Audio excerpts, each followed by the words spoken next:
परम पिता परमेश्वर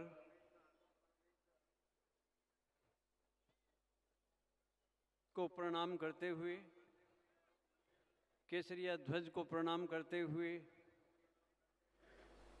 संघ के संस्थापक पूज्य तन सिंह जी को प्रणाम करते हुए और मेरे आध्यात्मिक गुरु स्वामी अड़गड़ानंद जी को प्रणाम करते हुए आप सबको भी प्रणाम करता हूँ।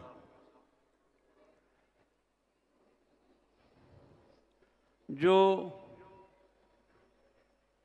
इस एक वीक में पत्रकारों से मिला सभी का एक ही प्रश्न होता था, क्या संदेश है। अब मैं न तो ज्ञानी हूँ, न कोई कर्मठता है, न कोई भक्ति है तो केवल सद्गुरु और परमेश्वर की कृपा मात्र है। यही संदेश है मेरे पास। आप सब लोग जो बैठ के सुन रहे हैं, हीरक जयंती के समारोह में बहुत विस्तार से और व्यापक तौर पर क्षत्रिय के संबंध में, क्षत्रिय युवक संघ और राजनीति के संबंध में, क्षत्रिय युवक संघ और संगठन की शक्ति के महत्ता के रूप में सभी वक्ताओं ने अपनी बात कही और हमने सुनी। अब मैं अंत में बोलूं तो क्या बोलूं, जो बोलना था वो सब बोल चुके। धूप तप रही है, लोग बैठे बैठे थक गए हैं, इधर उधर हलचल दिखाई दे रही है। ये मेरी व्यक्तिगत दुविधा है कि जब लोग जाने शुरू हो जाते हैं उस वक्त मेरे से बोला नहीं जाता। बोलूँगा तो एक ही बात बोलूँगा कि जो कृपा मेरे ऊपर हुई है भगवान की, वो आपके ऊपर भी हो। केवल बात राजपूतों की नहीं है। तन सिंह जी को जो पीड़ा हुई, त्रस्त प्राणी वेदना में करुण क्रंदन कर रहे, कर्तव्य पथ पर चले हम।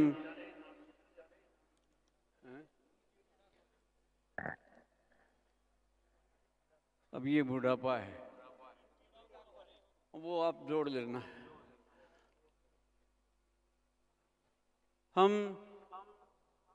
मैं एक विशेष रूप से, ये नहीं है कि जो मैं कह रहा हूँ उसके लिए आज का कार्यक्रम आयोजित किया गया है, लेकिन फिर भी मैं अपनी एक बात कहता हूँ कि जब हम बुजुर्ग हो जाएं, बाल सफ़ेद हो जाएं, घुटने जवाब दे दें, आँखों से दिखता न हो, तो अपने उत्तरदायित्व को पीछे आने वाले किसी साथी को सौंप दें। आप परिवार में रहते हैं, इसलिए मैं साथी नहीं कह सकता। आप अपने किसी परिवार के वरिष्ठ व्यक्ति को, समझदार व्यक्ति को कार्य सौंप दें। जो मैंने किया है, 3 साल से सोच रहा था कि अब मुझे दायित्व से मुक्त होना चाहिए और भगवान का भजन करना चाहिए। मेरे गुरु महाराज का आदेश भी मिल चुका था, लेकिन आप लोगों से जो लगाव था, आपके प्रति आसक्ति थी, छोड़ नहीं पाया। और अभी कुछ महीने पहले एक ही मिनट में मैंने तय कर लिया कि मैं अब संघ प्रमुख नहीं रहूँगा, और तब से मैं संघ प्रमुख नहीं हूँ। तो मेरे साथियों ने एक नया शब्द जोड़ दिया, संरक्षक। सबका रक्षक भगवान है, क्यों किसी बिचौलिए की बात करते हैं। मैं बिचौलिया नहीं बनना चाहता, मैं उस परमेश्वर की बात मानता हूँ जो हमारा सृष्टा भी है, जो हमारा पालक भी है, जो हमारा नियामक भी है, जो इस संसार को चलाता है, वही इस संघ को चलाएगा। और जो ये विशाल प्रांगण भरा हुआ दिखाई दे रहा है, समुद्र की लहरों की तरह से ये केसरिया लहरा रहा है, ये केसरिया साफा पह रहा है, क्षत्रिय युवक संघ की गणवेश पर मुझे दिखाई दे रही है, अनुशासन दिखाई दे रहा है। संख्या के बारे में जो सोचा था उससे कुछ अधिक हो जाने के कारण सरकार के द्वारा जो सावधानी रखने की बात कही थी, हमने प्रारंभ में रखी, लेकिन भीड़ अत्यधिक आ गई तो फिर हम दूरियां भी नहीं रख सके, तो वह संदेश भी हम अच्छा नहीं दे पाए। वो हमको अच्छा देना चाहिए था। राष्ट्र के, चाहे वो राज्य की बात हो, हमको उनकी बात को मानना चाहिए। भारत में एक संविधान है, उस संविधान को कभी भी ओवरलुक नहीं करना चाहिए। ऐसा क्षत्रिय युवक संघ कर रहा है, आपको भी इसी प्रकार का संदेश देता है। भगवान ने कहा, मैं तुम्हें प्यार करता हूँ और तुम भी मुझे प्यार करते हो, तो मेरे समीप आओ, पास में आओ। पास में कैसे आएंगे? पूज्य तन सिंह जी ने कहा, हम ईश्वर को प्राप्त करना चाहते हैं तो हम हमारे अंतःकरण को शुद्ध करें। जैसे आप पूजा पाठ करते हैं, ऊपर से ही राम राम करते होंगे, लेकिन वहाँ बैठने के लिए आसन बिछाते हैं, शुद्धता का आचरण करते हैं। इसी तरह से भगवान हमारे ये जो हृदय का आसन है, अंतःकरण का आसन है, उसमें तब आएंगे जब हमारे अंदर पवित्रता होगी। और पवित्रता कहाँ से उत्पन्न होती है? उसके लिए पूज्य तन सिंह जी ने कहा, श्रेष्ठ कर्मों से।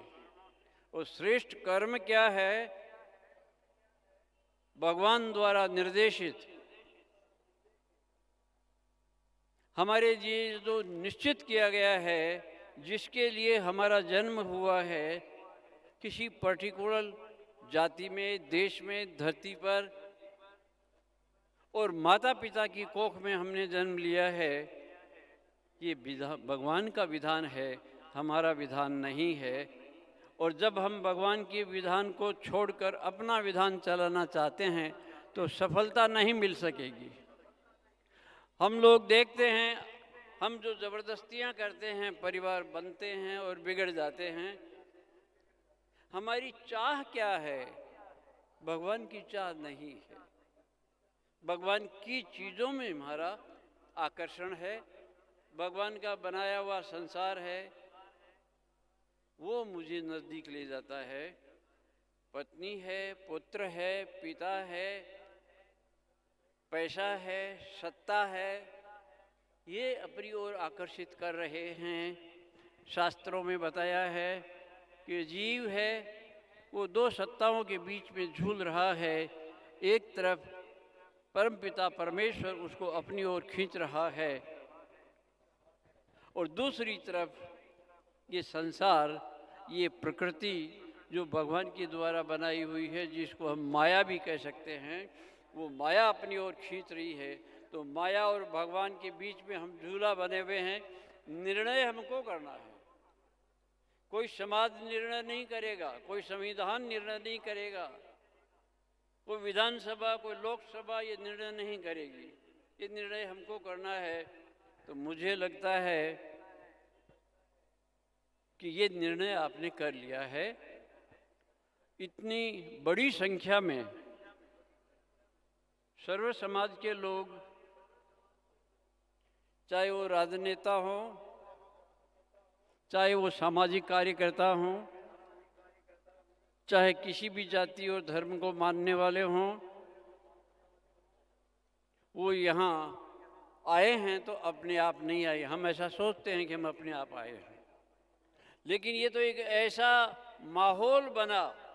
माहौल किसने बनाया? ये परमेश्वर ने बनाया। जो सुदर्शन चक्र की बात करती है, मैं आप लोगों को जब यहाँ देख रहा हूँ तो सुदर्शन चक्र चला था, वो राजनेताओं को भी यहाँ ले आया, धर्म धुरंधरों को भी ले आया, डॉक्टरों को भी ले आया, इंजीनियर्स को भी ले आया। इसमें हमारी कोई विशेषता नहीं है। जब ये बात समझ में आ गई तो मैंने प्रयत्न करना छोड़ दिया, और जो कोई पूछता कितनी संख्या आएगी, कि भगवान जाने, कौन कौन बोलेंगे, भगवान जाने। मुझे गाइड करने वाले भी कितने हैं।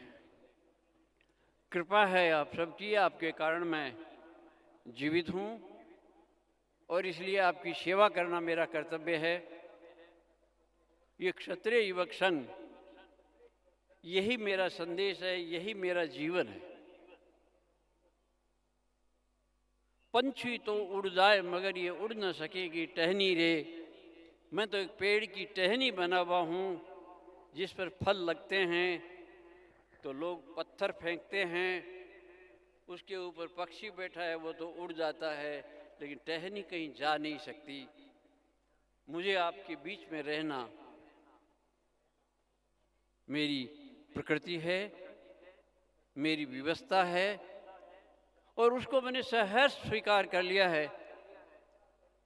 तो जब उत्तरदायित्व का वहन करना धीरे धीरे कम करके अब लगभग सौंप दिया है, तो